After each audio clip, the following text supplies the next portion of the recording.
it's been a while since I've seen a Western that I was excited about. And this is very much one that I am excited for. The angel who hunts down those who trespass against him with no mercy.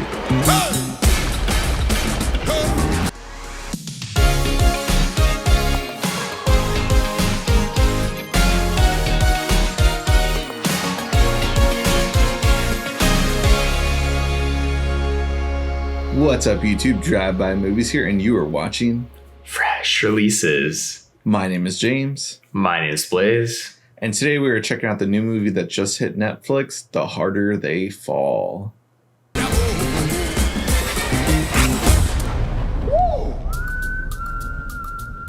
Admit it. I'm liking it with the blam blams.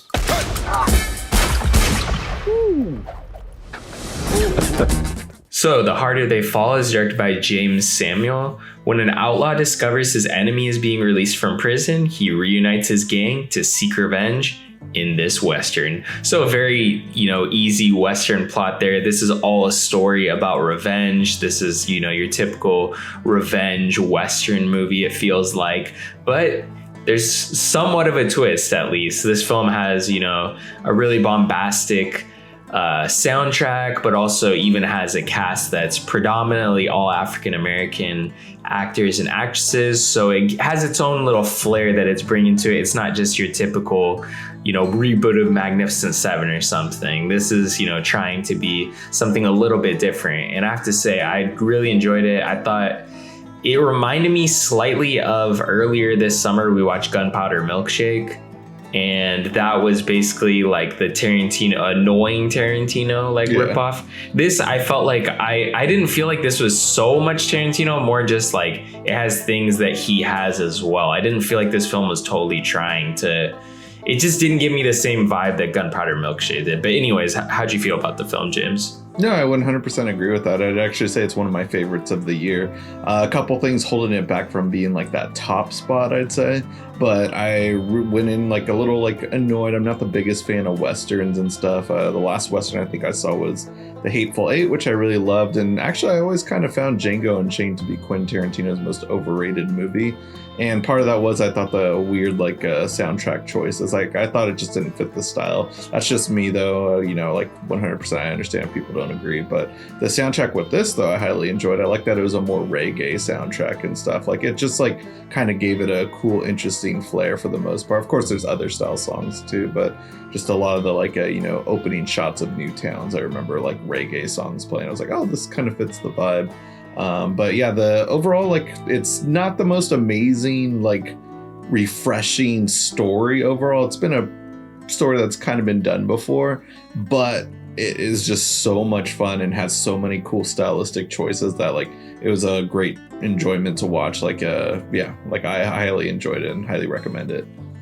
Yeah, definitely. I think the only knock I'd really give this movie, I did feel like the runtime kind of does drag at times, but I feel like it does make up for it with that last 45 minutes being pretty much solid action and a lot of cool scenes. You know what this film actually did kind of remind me of, and I'm pretty sure you probably would have said the same thing, and not totally, but I thought there was definitely a couple scenes here and there that definitely reminded me of one of our favorite Westerns, Boss. Yes. So yeah, that film goes by another title, but you can Google that on your own time. Yes, the current title is now called Boss, but if you look at the original 70s movie starring Fred Williamson. They rode into a white man's town.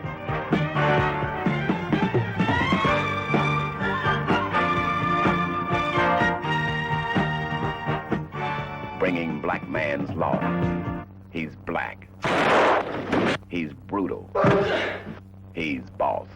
It had a different title, but yeah, what's it called? This movie, yeah, this kind of felt more of a love letter blaxploitation films, which I liked. I remember seeing Jackie Brown. I guess we'll bring up Quentin Tarantino a few times, but I remember Django Unchained was supposed to be like a kind of a throwback to spaghetti western blaxploitation films, but I really liked his approach with Jackie Brown on blaxploitation films. But just this captured everything I think I wanted out of Django Unchained for the most part. And yeah, I agree though. The overall thing that's holding this movie down is just the runtime. First 45 minutes of introducing the characters. Like normally this many characters would give me anxiety and I wouldn't be able to follow along for too long, but I actually enjoyed all the characters and like everyone had something to do for the most part.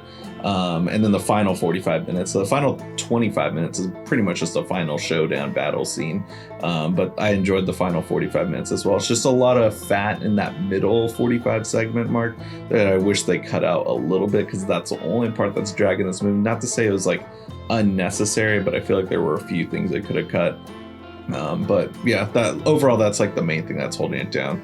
Last Western also I remember seeing was like In the Valley of Violence by Ty West. And that story, I think what held it back was it was too similar to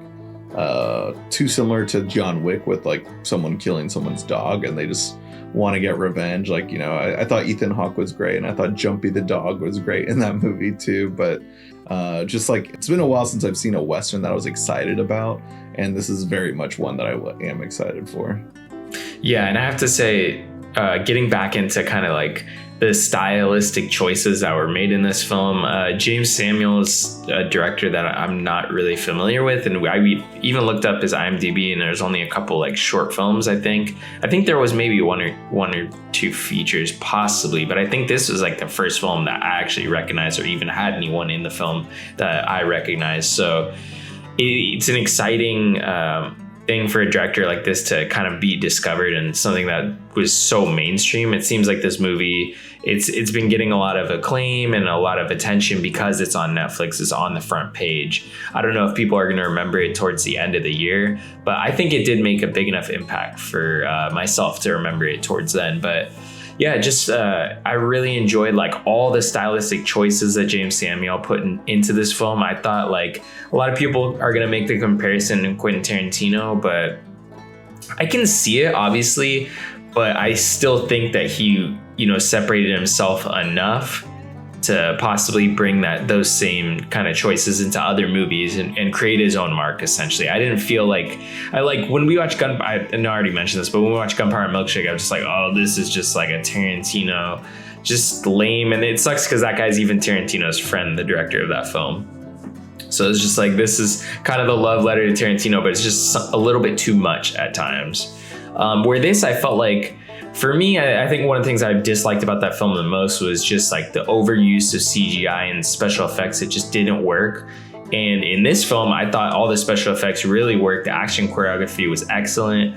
That last showdown is just awesome. So on that front, it's absolutely awesome. And that was one of the things I think that helped make this film work the most. There is CGI here and there, but I didn't feel like it was so excessive that the scenes were only cool because of the things that were happening in them. The things that really made you know, these actions cool were the characters that performed them and whatnot. So I really enjoyed this kind of interpretation of how to do action. I know it's a Western compared to like the other film is, you know, like more like, I don't know, just straight up John Wick style action movie, but you don't even see like an excessive use of CGI in the original John Wick film. So yeah, I totally agree with that and stuff like this. It's the violence is a little over the top here and there with this movie, but you know, it's done in fun and it's done sparingly also, which helps it, like where it makes it stand out and stays more memorable and stuff. And you know, having also these fun characters too. Like I really enjoyed seeing RJ Seiler, I believe his last name is pronounced. I've only seen him in the movie Me and Earl and the Dying Girl, and he's kind of like, you know, like he's the best friend of his character's name is Earl, I remember, but what's it called? I remember he's more of like the best friend background character, but he's still shined in that movie, and it's cool to see him like be such a fun character in this movie too. I thought like he was one of the more fun performances within the movie, as well as Jonathan Majors. Like I'm bummed that Marvel got his name already, and I'm just like, really? You used him for a Loki of all things? Like, I haven't seen Loki, but like I feel like he deserves a little bit better than that and stuff. Like, could have used him for a better role for multiple sequels or something. And just like, I think he's still one of the young talents that I've loved. I remember us talking about it in Last Black Man in San Francisco and stuff, how much he stood out in that movie. And just, it's great to see how much far he's come in the past year since the pandemic and stuff, because we reviewed that movie in the pandemic. And seeing like him have his own show in Lovecraft County, already got signed by Marvel, like kudos to him. So yeah, I think if you are on the fence about checking this movie out, if you have Netflix, I feel like everyone does, definitely give this a shot. Even if you don't like Westerns, I think there's definitely something here for everyone to enjoy. I like the use of comedy throughout the film, and the action scenes were absolutely awesome. I felt like this had just a little bit of something for everyone. So definitely go check this movie out.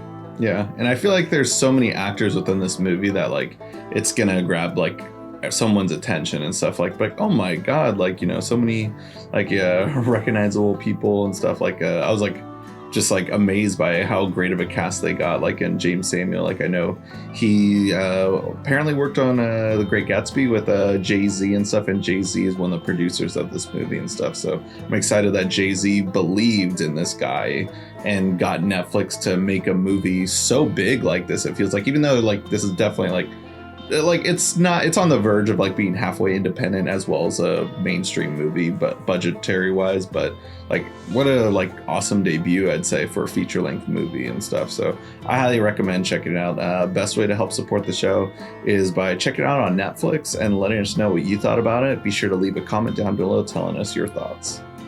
And if you guys haven't already, go ahead and smash that like button, hit the subscribe button, and click that notification bell to get all of our latest updates.